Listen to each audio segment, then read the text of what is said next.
ఈరోజు చూసారంటే ఒక చిన్న టాపిక్ యూరియా గురించి. నార్మల్గానే అందరూ చెప్తూ ఉంటారు యూరియా అనేది కూలింగ్ అని అంటూ ఉంటారు కదా, దాని వెనకాల ఉండే సైన్స్ గురించి నేను చెప్తాను.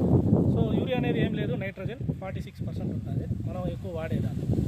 ఈ యూరియా అనేది మనము నీళ్ళల్లో డిసాల్వ్ చేసినప్పుడు, అంటే నీళ్ళల్లో కలిపినప్పుడు మనకి ఏమవుతుందంటే మనకి చుట్టుపక్కల ఉండే అంటే సరౌండింగ్స్లో ఉండే హీట్నంతా ఏం చేస్తుందంటే అబ్జర్వ్ చేస్తుంది.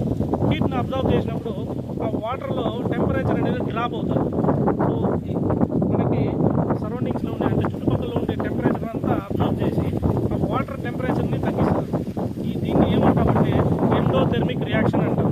ఎండోథెర్మిక్ రియాక్షన్ అంటాం అంటే చుట్టుపక్కల ఉండే గాలిని మనం ఏం చేస్తుంది, యూరియా అబ్జర్వ్ చేస్తుంది, దానివల్ల కూలింగ్ వస్తుంది.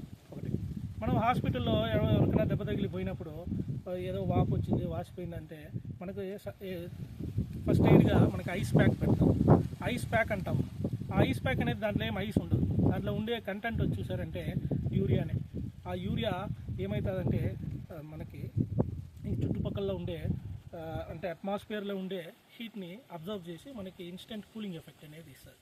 సో మనము మొక్క ఎదిగే టైంలో అంటే వెజిటేటివ్ స్టేజ్లో మనం ఏం చేయాలంటే ఏ డ్రిప్ ఎరువు ఎక్కించినా దాంట్లో ముఖ్యంగా ఎండాకాలం అంటే టెంపరేచర్ రైజ్ అయినప్పుడు మనం ఏం చేయాలంటే మనం డ్రిప్ ఎరువులో ఒక 2 kg యూరియా వేసుకొని ఎక్కించుకుంటే మొక్క అనేది కొంచెం శాంతపడి బాగా వస్తుంది. Thank you.